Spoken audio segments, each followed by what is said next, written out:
Hello. Okay, so we're just getting started here. Um, so, guy with no name, welcome to tonight's webinar.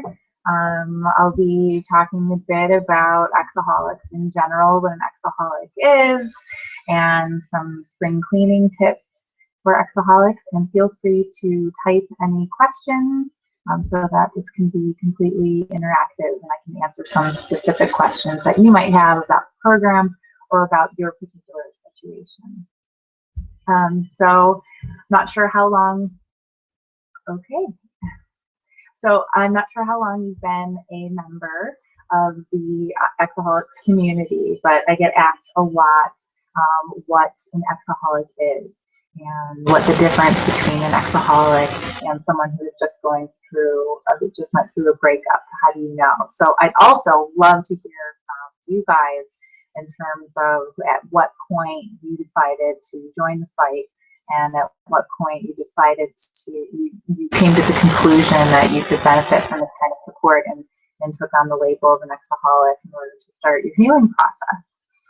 So feel free to contribute in that way. That would be very helpful. But really the distinctive quality of an exaholic versus somebody who just went through a very bad breakup is that they both experience the grieving process, as it can be quite traumatic as well. But what exaholics do is they are experiencing an obsessive longing that can be absolutely paralyzing. The obsession to seek contact with their ex, whether it be social media or get some information or just see any sort of interaction, positive or negative, with their ex. And this obsession takes over their life and becomes a problem. So I think if you're an exaholic, it's not a clinical diagnostic term, not to be mistaken with that, but it is a term that can describe the individual that's experiencing this obsessive quality, obsessive behaviors, and feel like they cannot move past them. So this is a website, this is a community where you can have lots of resources like our daily check-ins, the main forums. There's thousands of other people on here going through the exact same experience that you're having in terms of the intensity of the emotions and the out of control nature of the obsession. So there's also these interactive webinars and guidelines for if you want to go through the 12-step program to start your self-healing process. So,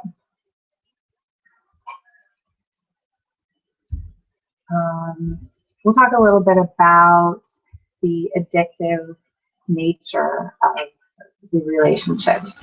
So now more research has shown that breakups are not only have an emotional effect on the body and brain, but also a very strong physiological component. And the physiological nature of a breakup causes spikes in dopamine and a drop in serotonin. Those are two very important neurotransmitters. And that same intense feeling when we're in love, when we just want to seek contact with our partner and we can't sleep and we can't eat and we just can't stop thinking about them.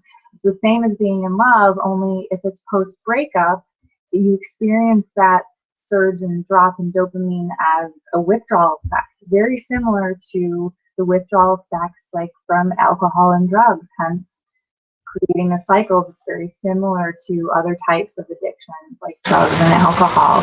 Your body's still going through that roller coaster of hormones and neurotransmitters. That's why it's especially important to take care of yourself at this time. So some of the recommendations that I would have in order to balance those neurotransmitters are getting enough sleep, eating a healthy diet, getting enough omega-3s, lowering stress, avoiding anything that might cause the dopamine to spike more, like caffeine or the withdrawal effects like alcohol. Just really taking care of yourself and seeking support from your fellow exaholics in the community to get the other the feel-good hormones and neurotransmitters going. Another important thing about the addiction quality that Exaholics helps with, is we are giving you a sense of control back into your life by following the STEP program, taking a pledge to remain abstinent from seeking contact with your ex. You are now going from a helpless, out of control state, or feeling that way from the breakup, to now taking control of your life through the step work. So for instance, let's say you are on a diet and you're addicted to sugar, so you're avoiding sugar, and you see someone brings in a box of donuts and you're just wrestling with the craving and you start obsessing about them, and eventually you give in and you decide to have the donut. What's interesting is that most people might think that that craving, that feeling of relief happened once the donut hits your lips, but it's not. The feeling of relief happened once the person made the decision to grab the donut. And this is because once you do make that decision, even if it's for a negative behavior, you have now taken that control back. You are responsible for your decisions and your behaviors. So let's make that a healthy transfer and take control of your obsessions by joining the community and seeking support and making conscious decisions that are going to distance yourself from your ex and help you accept that the relationship is over and that you're going to independently move on with your life.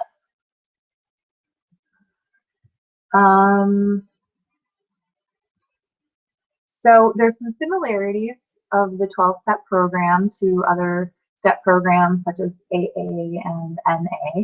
Now, it's not to be made any direct comparison to drug or alcohol addictions, but use the 12-step program because based on the success of other 12-step programs for addictions, how successful they have been. But there are some major differences. For example, we don't incorporate the use of God. We don't have sponsors. There's no such thing as exaholism.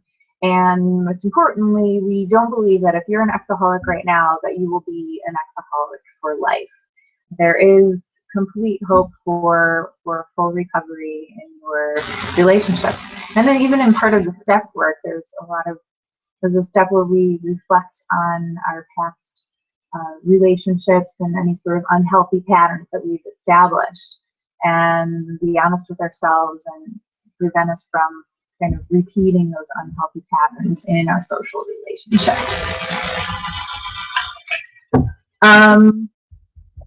So one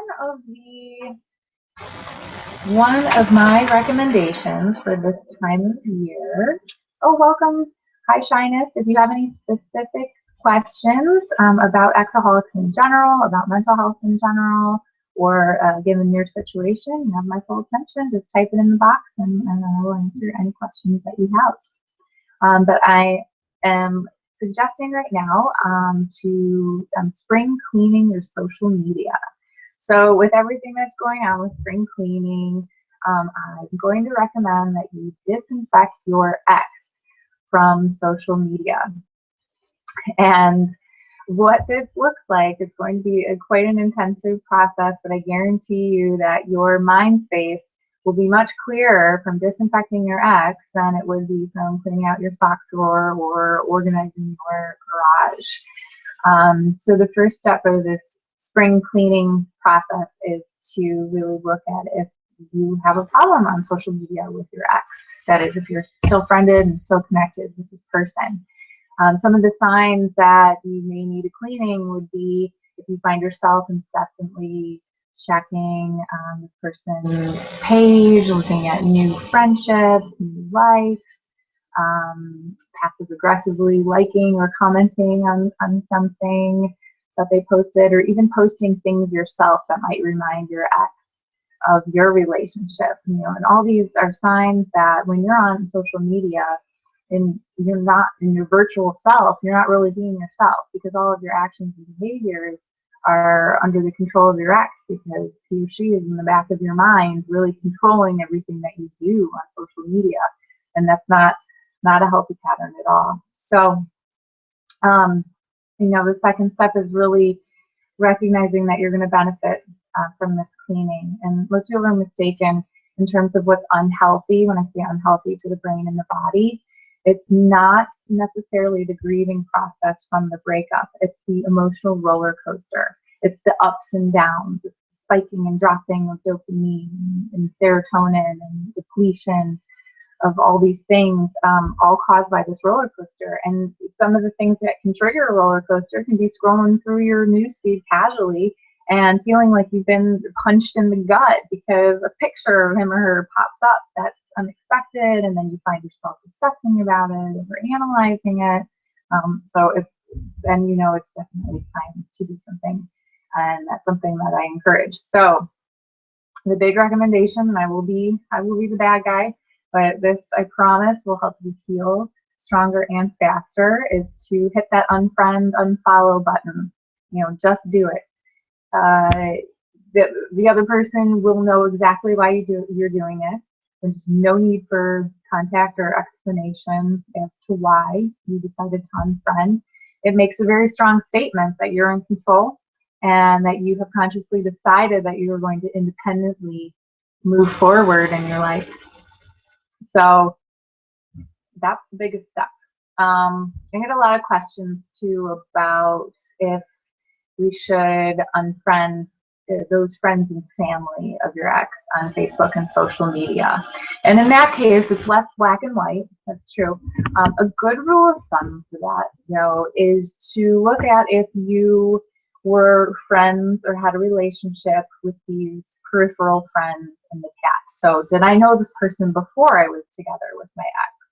If so, they might be someone to keep around. If they were a relationship that was closely related to your past relationship, then I would recommend defriending or at least blocking from your newsfeed.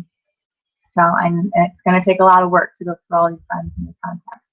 And then also it's pretty important to not forget about your own page. Likely, especially if the relationship was long, it's going to be saturated with photos of you and your ex, and you have to go through every single one and untag, crop, whatever you need to do to make your social media page ex-free. And then take time to reflect and celebrate. Even if your page seems a little bare at first, you're just going to create new and better memories. And you don't even have to do this alone. You have some friends join you. You can all do it together, open a bottle of wine, and build up the courage to hit that unfriend button. So I see we have some more people joining us, so welcome. Broke Up Betty, TX Polo, Biker 2 times, and Shyness. So I'm kind of going through some common questions that I get, but I encourage you, please, to keep the conversation going, to start typing your specific questions in the box below, and so I can answer any question that you might have about the Exaholics community, about mental health, or about any of your current circumstances or questions in particular. And they don't have to be questions as well. I'd love to hear your comments, your experiences on the site, any resources or tips that you found helpful as well. This could all be beneficial. So please, and welcome, Sundowner. Thanks for joining us. Please give me some questions so I can start answering them.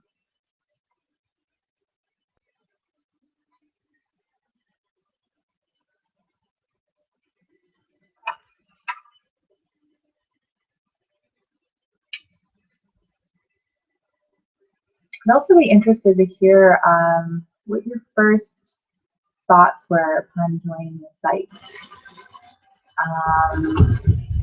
A common one is when people join the Exaholics community, they're just amazed by how many thousands of other people are experiencing the exact same thing that they are, because a lot of times when we turn to our friends and family,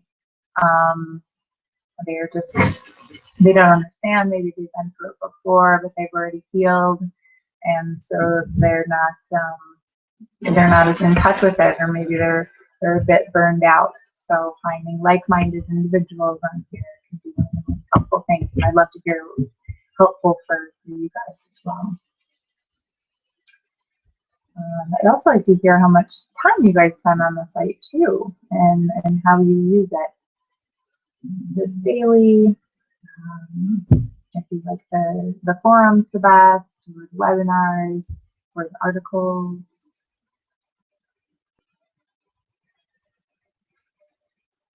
So please, anybody, any question? That's what I'm here for.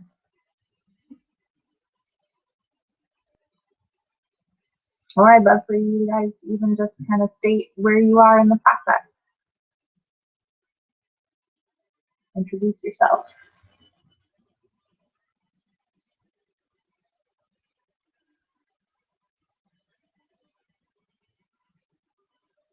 Come on, guys.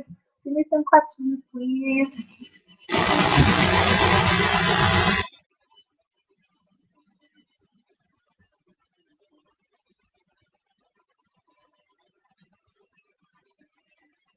Hi, broke up buddy. Thank you.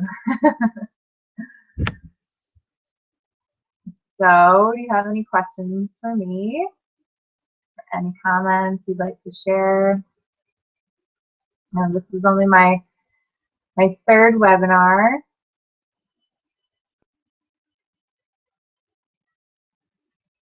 I'll tell a little bit about myself. So, my name is Dr. Jacqueline Duke, and I run a clinical private practice outside of Wilmette, Illinois, which is just north of Chicago.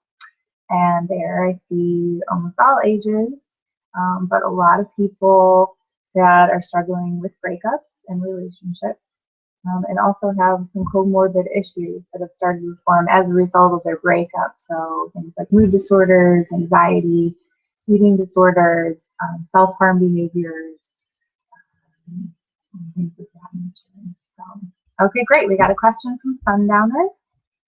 Do you find that people get over their exes faster once they've gotten into a new relationship, assuming that they've allowed enough time to pass? So yes, I do. I think, allowing enough time to pass is definitely a subjective experience. So if it's enough time for them to have grieved the past relationship, recognize their mistakes and what they want in the next relationship and move on, then definitely. I think, some of the reasons that people are getting over their exes faster when they're engaged in a new relationship is because they're creating those new memories and experiences faster. And they have their ex once served as their template for everything, that they compare other people to this. They compare experiences to, oh, when I was there with my ex, and now that they're in love with someone else and they're excited about this other person, those memories are just replacing them and makes those memories of your ex fade even more intensely. But it doesn't have to be a new relationship that makes the memories and the pain fade. It can be just new experiences in general that you thrive on, that you enjoy, that get you in touch better with yourself. So I hope that answers your question. Okay, broke up buddy, you came onto the site for the same reasons, looking for camaraderie and getting tired of the empty platitudes from friends and family. Sure, I mean, we hear this a lot, and I hear it a lot in my practice. People coming in, they could feel surrounded by all these family members and friends that say, hey, I'm there for you. But when it comes down to it, they really can't truly empathize with what you're going through and meet you where you're at in the moment. And then you feel guilty about burning them out, and it just gets more and more complicated. So I'm glad that you found people on here in the community. And a question from TX Polo. How do you deal with the friends that are tired of hearing about the problems of dealing with your ex? Your friends are your friends. If they're true friends, they are likely just doing their best. I think, a lot of times people may react with some anger because they don't know. Maybe they've tried to give you advice and they just don't know. They're not professionals, and they want to so desperately help you, but they can't. And it's hard for them seeing you in so much pain and likely not acting like yourself too. So just, keep in mind that they can support you the best they can, but maybe that that friend is not the best person to process what happened with your ex, and figure out what's going on. But those friends could be the people that you can call up if you want to get out of the house and do something and follow the steps and get back in touch with who you are and create those new fun experiences. So, keep in mind who exactly you're using for your supports. Of course, in emergencies, you can always turn to family and friends. But if you're lined up with contacts that you met in this online community, mental health professionals, group therapy, things like that are more equipped to properly deal with with your problems at hand, put their entire focus on you, and guide you in the right direction. It can also be really confusing if you're getting tons of different advice from all different friends. They're just going off what they know and their different experiences. It can be even more confusing if you're getting conflicting advice and things like that. So, great. Well, keep the questions coming, please.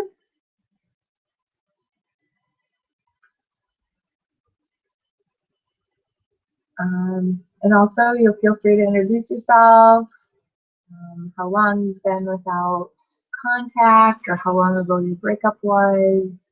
And keep in mind, I am a licensed clinical psychologist, so so many times there's an underlying mental health condition too, either in your ex's family, like complicated things, different in yourself, circumstances. So these traumatic experiences are almost never occur in isolation. So please ask away. So in the beginning of the webinar, I also went into some detail about my recommendations for disinfecting your ex from social media and from online relationships. And I love to hear your feedback as to if you have taken those steps, maybe if you have unfriended your ex, or if you're at a point where you're struggling to do so, and what the most difficult part of that is.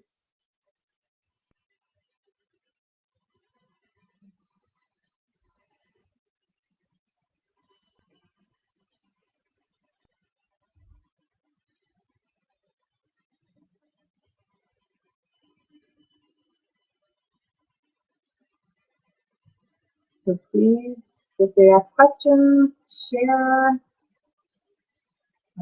I'd love to hear about the features of the site that you use the most often, that you find the most beneficial. If anyone is participating in the counting days. There's just so many features on here.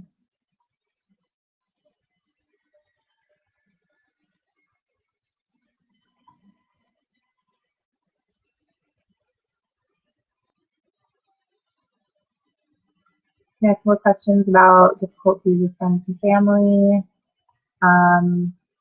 Things to look for in finding a therapist if you are looking for some professional help. Oh, hi, Shyness. Okay, very thankful for the site, and reading the forums help you out a lot. And you have a question, so please, I'm sure you're typing your question right now, so I'll wait for that to come up. But for now, I'll answer what to look for in a mental health professional. Now, what is very important is the most important thing is your connection with that mental health professional. So, well, maybe the most important thing is having an actual license. So you want to look for a social worker, a master's level licensed clinician, or also a licensed doctor in your area. But really, the connection is also the most important thing. And most clinicians out there, they don't advertise this, but they will if you specifically ask. If you ask for maybe a 30-minute consultation for free, to sit down with them and talk with them and just see if you feel comfortable with them. You can likely get a little bit of their time for free, and you can probably tell in even less time than 30 minutes if you genuinely have a connection with them, and you can ask them questions about their treatment approach and whatnot. Okay, Shyness, so you've tried the NIC for 2 months now, and then your ex contacted you wanting to get you back. Oh my goodness, how confusing for you. It didn't work out for him and his new date, and he's even saying that he now knows your worth and would do anything to get you back, but you're torn, and you don't know if you should still give him a second chance or just continue moving on. Oh, that is probably one of the most confusing things. So for 2 months, you've been taking these steps to move on, and it sounds like it's working. It sounds like you were growing, especially since he or she contacted you, and you haven't made a decision yet. The fact that you're even spending time and asking for help and making this decision is good, rather than just impulsively jumping back into it, which would be a sign that you never fully accepted that the relationship was over. So, there's no reason that the relationship just ended for no reason. And I'm sure you've done a lot of exploration as to what went wrong and maybe what was unhealthy about the relationship pattern to begin with. And I think that's the most important element to this, is it obviously was not a perfect relationship, and it had some significant flaws. If he or she if he felt that a breakup was called for and was appropriate and was needed, either because something was wrong or because it wasn't the ideal of what he wanted or of what you both wanted. So just because he and his new date didn't work out doesn't necessarily make your past relationship any better. Most likely he's forgotten the negatives of it and put it on a pedestal. It also kind of speaks to how he could be seeing you as a safety net, especially if you exhibited some behaviors before, immediately post breakup, that would suggest that you were there and available for him. It's great. I know you haven't done anything in 2 months, and that's great. Then that maybe makes you even more appealing to him too. But I think, hopefully through the 2 months of healing, that you've done a lot of self-exploration, and that you can make the right decision that the direction that you're heading, as difficult as it is, may likely be the best direction to keep heading without him.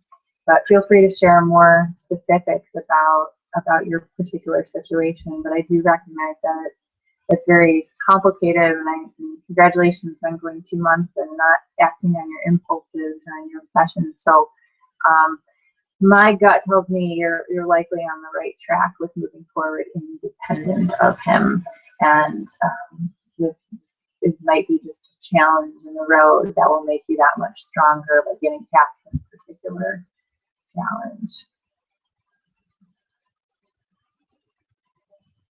So feel free to elaborate on any of your current situations, experiences.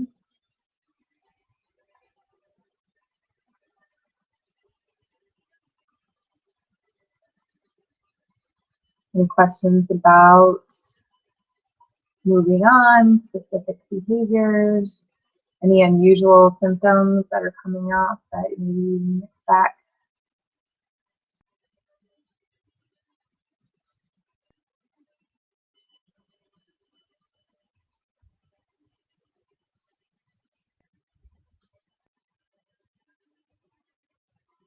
Okay, guys, I want to hear from you.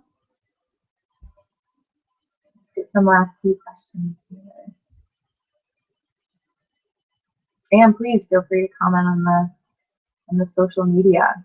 I see that there's a forum about it. I haven't looked at it recently, but it seems to be a hot topic as well. Hi, Test Monkey. I see you've been in and out. Yes, I did go through the steps about deleting and unfollowing an ex from social media. So I've gone through the steps in detail. I'd be happy to elaborate on them more. I like to hear where people are at. If there's different social media sites that are more difficult than others, or if people have taken these steps. Okay, TX Polo. Your ex keeps popping into your head, mainly now about the lies that she told you over the years. Any suggestions to make it stop? Okay, so you're having intrusive thoughts about all of her lying. Well, this definitely should be a sign that you moving on is the right thing now that you're discovering all of her falsities throughout the relationships. You're likely feeling, oh, that's an icky feeling when you realize that you've been lied to, and it just feels unjust and dirty. And a lot of, I'm guessing you might even feel angry about it. So that's probably the stress for you, is that these intrusive thoughts are creating disturbed feelings and anger. So with any intrusive thinking, there's different techniques. So one is called thought stopping, where some people keep like a rubber band around their wrist and they want to stop a thought. If thought pops in their mind, snap, immediately it's like turning the channel from the X channel to U channel. Just no, I'm going to change that right now. And then to even make that more powerful, come up with some statements, some positive affirmations that benefit you. So if the feeling is anger and unjust and being lied to, come up with a self-affirmation that means something more positive to you. Like, I deserve somebody that doesn't lie to me, or I can't wait to meet my next partner that is going to be so honest, or I'm an honest person, I really value that, and then move on. And other than that, really distraction techniques work. Distraction techniques are getting bigger, especially in the area of mindfulness and using our five senses. So if you're ever in just a distressful moment and you're not sure what to do, pick one of your five senses and hyper focus on it. So, maybe just completely be present in what's going on. So those are just some kind of general techniques for thought stopping. Okay, Broke Up Betty. You've been reading posts, responding to other members. That helps take the focus off of just yourself. Helps you get more objective and analytical about the relationship and the breakup. Sure, I can see definitely why that would be the case, and I'm glad that you're getting some help. A lot of times when if we were to see our own situation going on, maybe in another person or in a story, we can objectively give some pretty great advice and make some smart decisions.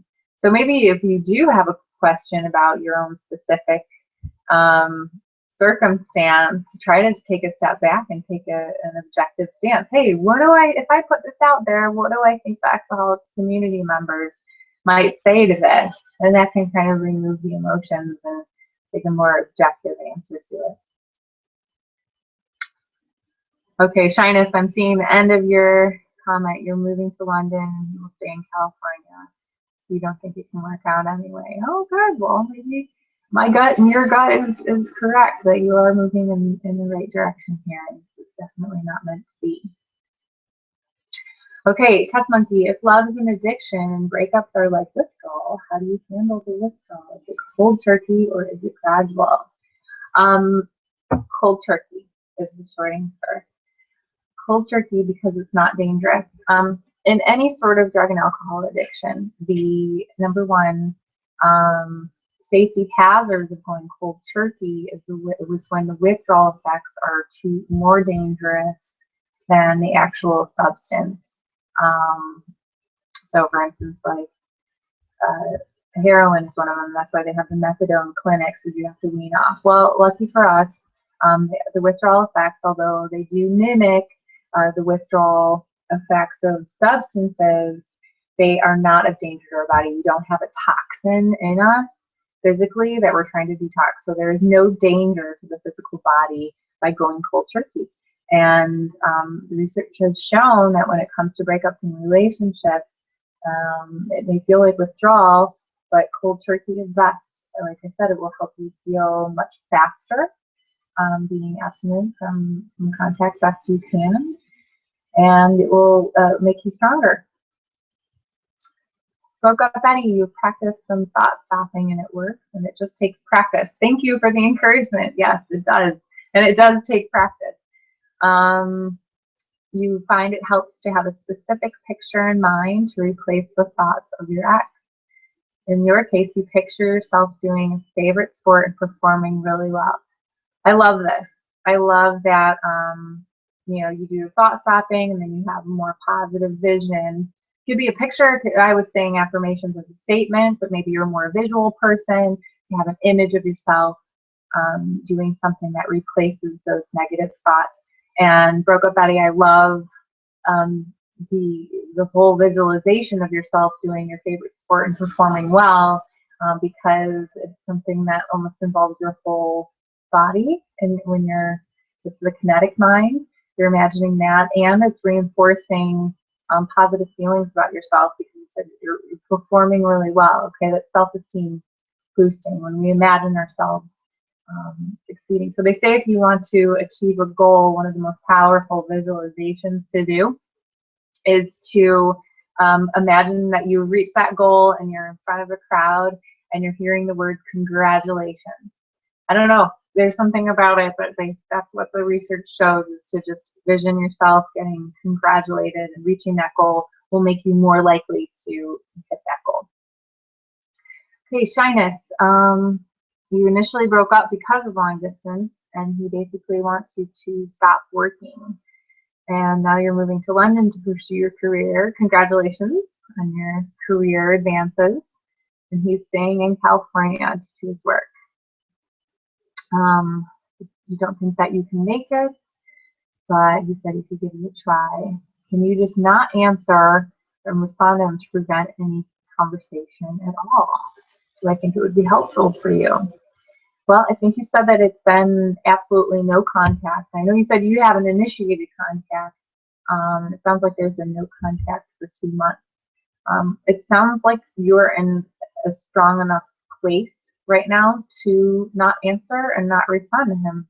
So yes, I would think that is the best way to go. There doesn't need to be a response. Your lack of response will be a no, and therefore you don't have to break your no contact, and there's no explanation needed. You've moved on. This is not going to work out. It doesn't need a yes or a no, because your lack of response is going to be a no. And think of it as empowering. It's going to be helpful for you, because once you make the conscious decision, I'm not going to respond to this because I've already made up my mind and there's no explanation needed. It's going to make you feel more empowered and more in control, and assured that this is the right thing to do, and you can move on and go to London and pursue your wonderful career. It sounds like it's moving onward and upward, and in a new city, in a new country. How very exciting. So I think that would be the best course of action. Okay. Any more questions?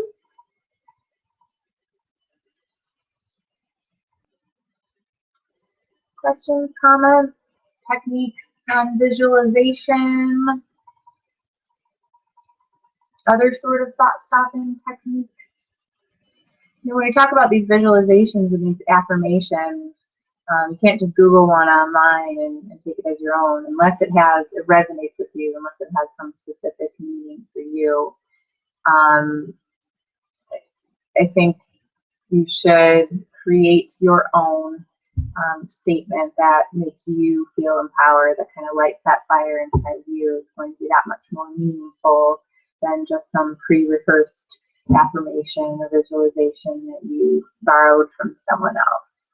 And the more powerful it is, the more powerful it will be if it's something that makes you recognize the wonderful things about yourself and what you deserve.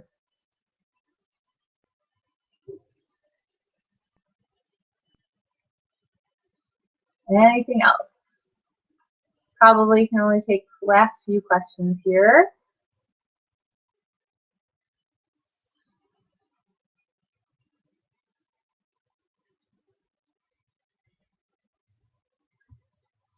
So please get your last questions. All right, workup buddies getting started. Encourage people. Keep going. Even if you've asked questions before, let's keep the conversation going.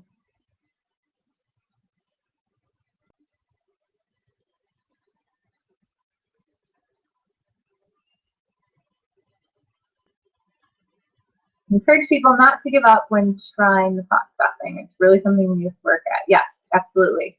So I'm not sure how often you try the thought stopping when you turn to practice, but I can speak to how often mindfulness practice can be.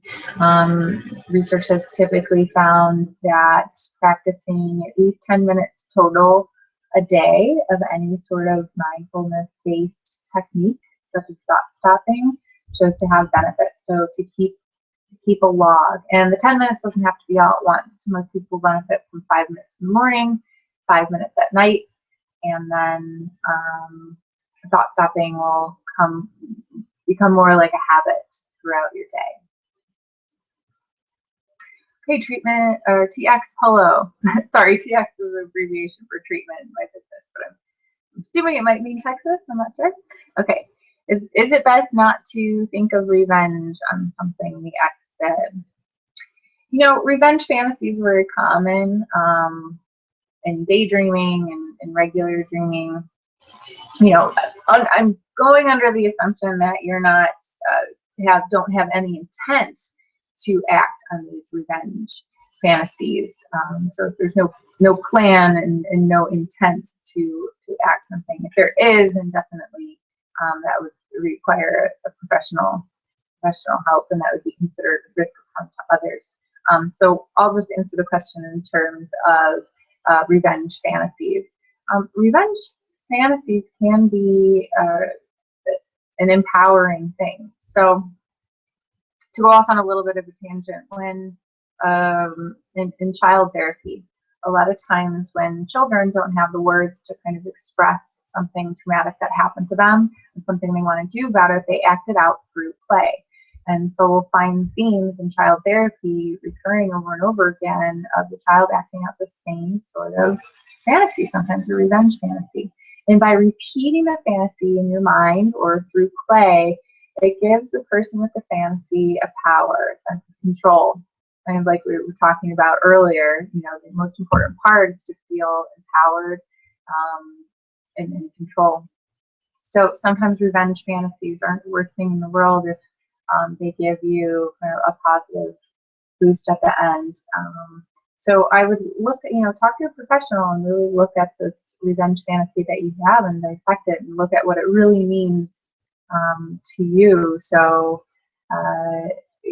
clearly you felt like you had an injustice, and maybe this injustice feels so strong because it's triggered also by something even deeper in your past. So to really look at what the larger picture is going on within yourself, that the ex is just a more recent circumstance that's triggering that. A lot of times there's just deeper childhood, family, and personal issues that can be resolved. And these breakups, although they bring about symptoms, can initiate us to do some pretty intensive psychotherapy work to further learn so much more about ourselves and help us have a more complete healing. So that's revenge fantasies. And like I said, a lot of fantasies are also acted out through dreams. It's our unconscious trying to express itself. Okay, Shyness, so you can just go ahead and move forward and do it together. Yes, oh my gosh, I'm so glad that you're inspired and that you feel more confident in your decision to just keep moving forward and go ahead and go on with your life. And it sounds like you got some wonderful things coming up. And you are definitely welcome. And you're welcome, Broke Up Betty, as well. So, yeah, if there's any last questions, get them in now. Carolina, I see you just joined us, and I haven't seen you in before in this session, so please quickly type a question if you want me to answer it. We're kind of just wrapping up things. Can be a question or introduce yourself, anything specific. Let's get them in as soon as you can. We have a couple minutes.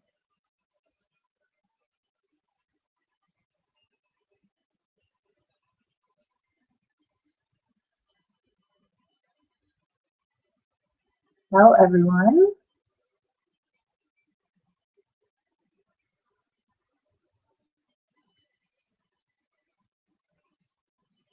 About tomorrow.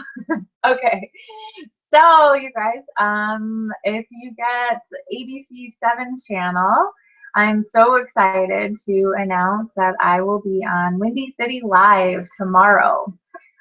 Tomorrow morning. I know here in Chicago it airs at 11 a.m., so that would be Central Standard Time.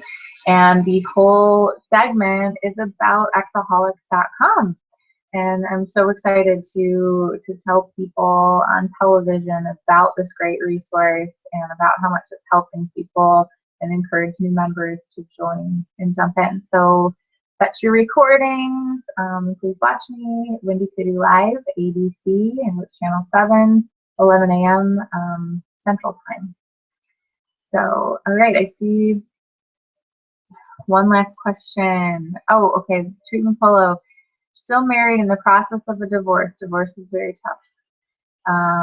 I've been through it myself, so I understand. She's from another country, and as soon as she got her citizenship, she left and now got married again. She was thinking of calling immigration.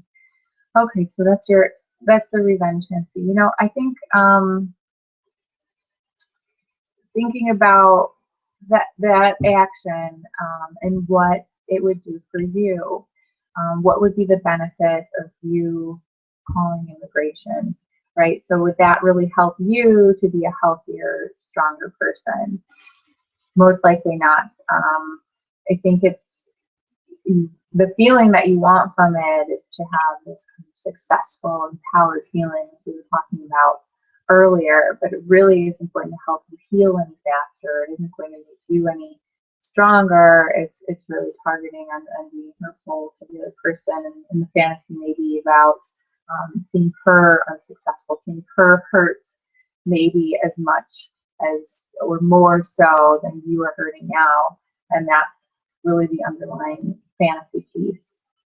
So a lot of times when we have the compulsion, you know, because you haven't acted on this compulsion, it likely means that in the back of your mind, you know that there's something problematic with that behavior that might not be the best behavioral choice to do, and that's why you're hesitating. And I think that's the right line of thinking to go with your gut and not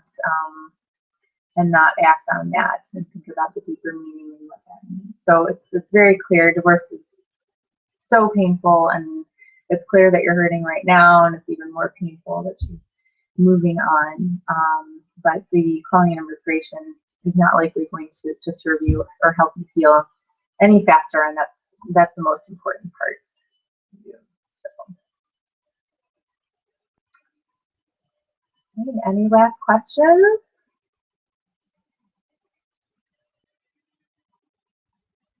Oh my goodness, as we're wrapping things up, we keep getting new people. Moving forward, welcome to the chat room. Please type questions, specific questions about your current situation, questions about the Exaholic site, any questions about mental health in general. I am a clinical psychologist, and a lot of times mental health issues play into these very much.